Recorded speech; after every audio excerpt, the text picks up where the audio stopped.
여러분 안녕하십니까? CJB 뉴스입니다.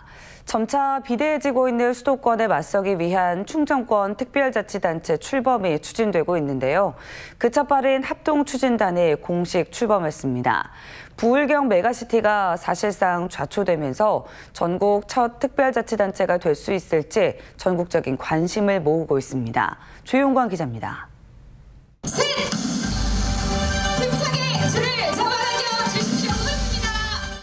충청권 특별자치단체 합동추진단이 출범했습니다. 1년 한시 조직으로 4개 시도에서 파견된 39명이 충청권 특별자치단체의 구체적인 그림을 그리게 됩니다. 내년 출범이 목표인 특별자치단체의 기본계획 수립과 규약 제정, 특별위회 설치를 위한 종합계획도 수립하게 됩니다. 또 시도 경계를 넘는 교통과 관광, 문화, 경제 분야 등에서 초광역 협력 사업을 공동 발굴합니다. 충청권 특별자치단체의 궁극적인 목적지는 충청권 단일 지방정부입니다. 모든 정치적인 기득권 다 내려놓고 단일 행정체계로 도약시켜서 이 지역 정치적인 책임자가 단 한 명이 못 떴습니까? 충청권 특별자치단체는 최근 부울경과 대구 경북 메가시티 구상이 좌초 위기에 몰리면서 전국적인 관심을 받고 있습니다. 충청권은 민선 8기 들어 시도지사가 전원 교체됐지만 전임 단체장들의 메가시티 구상을 계승 발전시키고 있습니다. 인구 소멸을 얘기하고 있습니다만 지금 과도하게 몰려있는 경기도의 1,400만 인구 가운데 400만을 충청도와 그리고 영호남에 분산하는 것이 인구 소멸을 막는 길이다. 하지만 KTX 세종역 신설 등 이해관계가 첨예한 가운데서 4개 시도가 양보와 협력보다는 각자의 이익을 내세울 경우 부울경의 전철을 밟거나 옥상옥에 보여주기식 기구를 출범시키는 데 머물 수 있다는 우려도 나오고 있습니다. CJB 조윤광입니다. 시멘트 공장이 밀집한 충북과 강원 지역 6개 시장 군수가 자원순환세를 도입하기 위해 시멘트 생산지역 행정협의회를 창립했습니다. 시멘트 공장에서 쓰이는 주요 연료인 폐기물에 1kg당 10원씩 세금을 부과하겠다는 건데 만약 법이 개정되면 900억 상당의 세금이 징수될 전망입니다. 박원 기자입니다. 충북과 강원 6개 시군의 자치단체장이 한자리에 모였습니다. 각 시장 군수는 행정협의회를 구성하고 앞으로 자원순환세 도입을 위해 공동 협력하기로 했습니다. 초대 회장은 김문근 단양군수가 맡았습니다. 지금까지 중앙정부에서 어떠한 행정적인, 재정적인 그런 지원 관심이 없었습니다. 그래서 이래서는 안 되겠다. 주민들의 환경권, 건강권을 회복하기 위해서 자원순환세는 폐기물 공급자에게 폐기물 1kg당 10원의 세금을 매기자는 게 골자입니다. 대부분의 시멘트 공장 소성로에서는 폐타이어나 폐합성수지, 슬러지 등의 폐기물을 연료로 사용합니다. 그러나 현행 법은 폐기물을 매립하거나 소각할 때만 킬로그램당 10원에서 30원을 부과하고 있습니다. 시멘트 회사에서 폐기물을 재활용하는 경우 많은 환경오염이 뒤따르는데도 아무런 제재가 없는 셈인데 이제부터라도 세금을 부과해보겠다는 겁니다. 쉬운 길은 아닐 겁니다. 그러나 우리는 그 뜻을 지금 모으고 있고 그리고 또 우리가 힘을 합친다면은 또 우리의 길이 정당하기 때문에 당연히 그 법제화가 될 걸로 생각을 합니다. 지난 2021년 기준 전국 시멘트 회사에서 재활용된 폐기물은 905만 톤에 달합니다. 금액으로 환산하면 연간 905억 원 수준인데 오는 2026년부터는 수도권에서 폐기물 매립이 금지될 예정이어서 세수는 더 증가할 것으로 예상됩니다. 국회와 중앙부처 여기에 이제 저희들이 연구 용역을 통한 자료를 가지고 자원순환세가 도입될 수 있도록 이렇게 강력하게 협의해 나갈 그런 계획입니다. 충청 강원 6개 시군이 지방 재정을 넉넉히 확보하기 위해 자원순환세라는 카드를 꺼내들었습니다. 본격 첫발을 내디딘 오늘 이후로 어떤 변화가 이뤄질지 주목됩니다. CJB 박원입니다. 충청북도가 오늘부터 5월 15일까지를 산불 조심 기간으로 설정하고 도화시군 산림환경연구소 등 13개 기관에 산불 방지 대책본부를 운영합니다. 충북도는 산불 위험 취약 지역에 산불 진화대원과 감시원 등 1,483명을 배치했으며 산불 진화용 헬기 2대를 충북 남부권과 중부권에 투입하는 한편 등산로 546km 구간은 폐쇄하기로 했습니다. 지난 2013년부터 지난해까지 10년간 도내에서는 234건의 산불이 발생했으며 입산자 실화와 소각에 의한 산불이 64%에 달했습니다. 균형발전 지방분권 충북본부는 국회 법사위에 청주 가정법원 설치 법안을 조속히 심사해 통과시킬 것을 촉구했습니다. 균형본부는 성명을 통해 가사 사건을 담당 중인 전국 14개 법원 중 가정법원이 설치되지 않은 법원은 청주 등 5곳에 불과하다며 사법서비스의 지역 간 편차를 해소해야 한다고 주장했습니다. 이장섭 의원이 대표 발의한 청주 가정법원 설치 법안은 최근 2년 만에 법사위 법안 제1소위에 상정됐고 이를 계기로 지역 변호사업계도 청주 가정법원 설치 운동에 적극 나서고 있습니다. 최근 벌어진 빌라왕 사건과 집값 하락으로 인해 전세 사기나 깡통 전세에 대한 불안이 커지고 있습니다. LH의 전세형 임대아파트 경쟁률이 치솟은 것도 이와 무관치 않은데요. 정부는 안심 전세 앱을 곧 출시하기로 했습니다. 장원석 기자입니다. 3개월 이상 공실인 임대아파트를 리모델링해 입주자를 모집한 전세형 임대아파트입니다. 주변 전세 시세의 최고 80% 수준으로 실수요자들이 몰리면서 최고 15대 1의 경쟁률을 보였습니다. LH 충북본부는 지난해 12월 도내 무주택자를 대상으로 청약을 받아 임대주택 15개 단지 427세대를 전세형 임대로 공급했습니다. 최근 전세계약 불안과 고금리의 전세대출 이자에 대한 부담에서 벗어나 상대적으로 저렴하고 안전한 공공 LH 임대아파트에 대한 선호도가 높아진 결과로 보입니다. 한국부동산원의 조사 결과 지난해 충북은 전세 가격의 하락에도 불구하고 반전세를 포함한 월세 통합지수는 꾸준한 상승세를 보였습니다. 또 전세 수요가 많은 청주 지역의 경우 지난해 9월 단 한 건도 발생하지 않았던 전세 보증 사고가 석 달 만에 월 10억 원 규모로 불어나 깡통 전세 불안까지 불러왔습니다. 때문에 월세 가격 상승과 깡통 전세에 대한 불안으로 안전한 전세를 찾는 실수요자들이 늘고 있는 겁니다.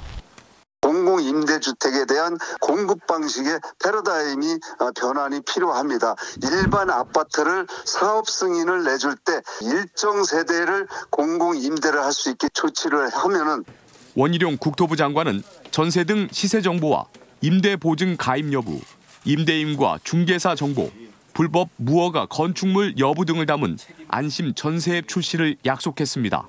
안심 전세 앱도 이제 곧 출시를 하기 때문에 아직 시간이 좀 걸리기 때문에 당장은 우리 세입자들이 특히 좀 조심해서 계약하시라. 정부는 부동산 장관 회의를 거쳐 전세 사기 피해와 제도 개선안을 담은 종합대책을 발표할 방침입니다. CJB 장원석입니다. 불법 폐기물 무단 투기가 끊이질 않고 있는 가운데 청주에서는 이런 일도 있었습니다. 지난 설 연휴 하루 전날 누군가 트럭에 폐기물을 싣고 와 직원들이 퇴근하자마자 공장 마당에 내다버린 것입니다.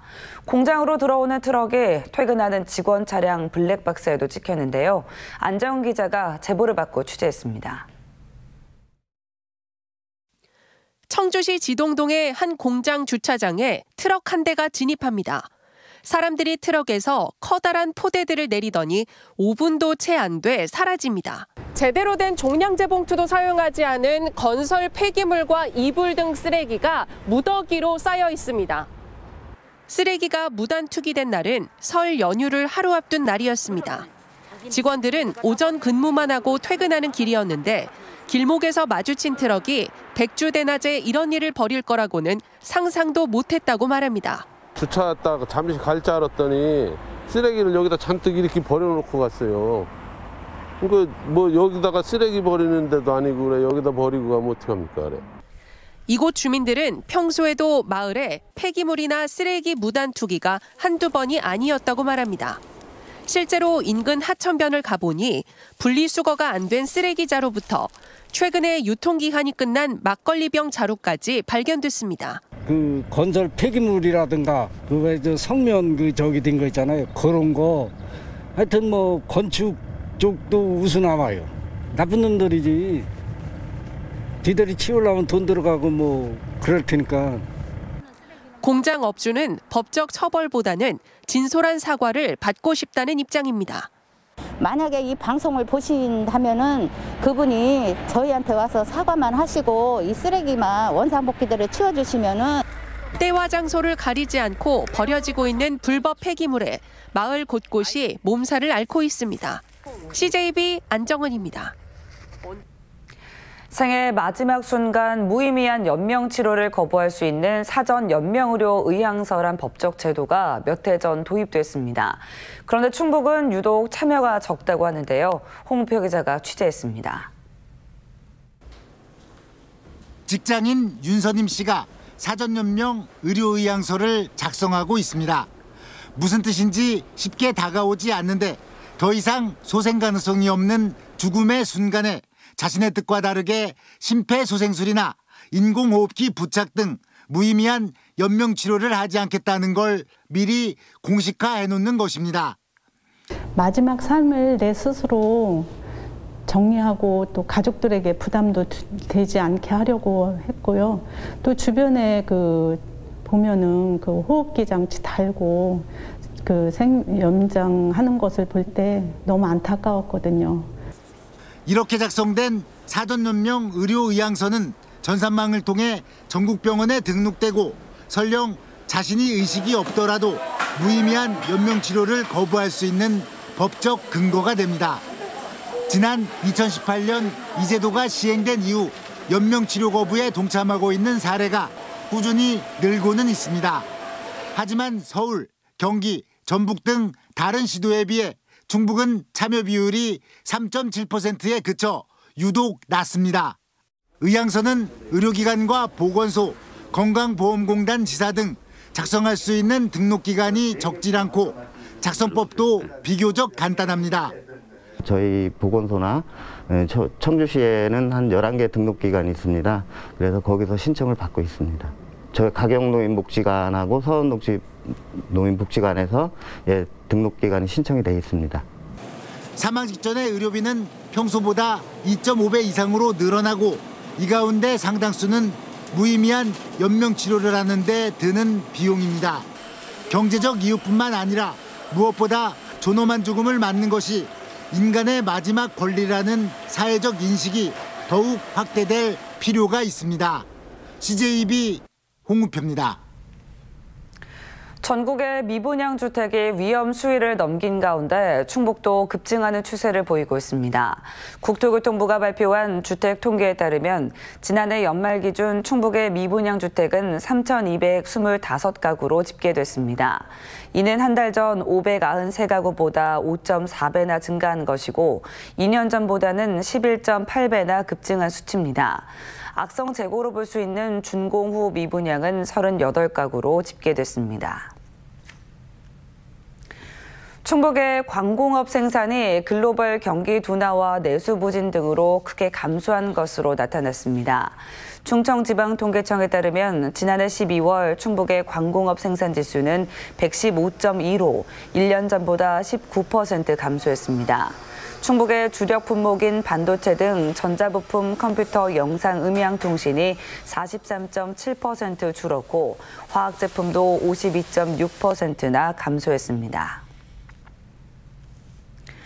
청주시가 국토교통부의 교통문화평가에서 인구 30만 이상 29개 도시 가운데 A등급인 2위를 기록했습니다.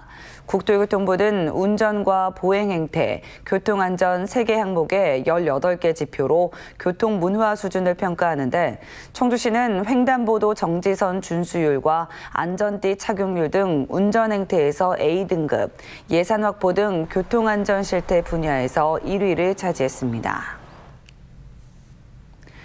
증평군이 지역 응급의료 체계를 강화하기 위해 충북대학교와 업무 협약을 체결했습니다. 양 기관은 주민들이 응급 재난 상황에서 생명과 건강을 지킬 수 있도록 민관합동 보건의료시설과 협력 체계를 구축하고 선진 의료 서비스를 적기에 제공할 계획입니다. 단양군이 도내 최초로 노인성 질환 입원 환자에게 간병비 일부를 지원합니다. 단양군은 단양군림 노인요양병원에 노인성 질환으로 3일 이상 입원하는 군민에게 하루 3,750원의 간병비를 지원한다고 밝혔습니다. 이를 위해 올해 사업비 1억 900만 원을 마련하고 앞으로 간병비 부담이 어려운 취약계층을 지원 대상을 확대할 계획입니다. 이상으로 CJB 뉴스를 마칩니다. 고맙습니다.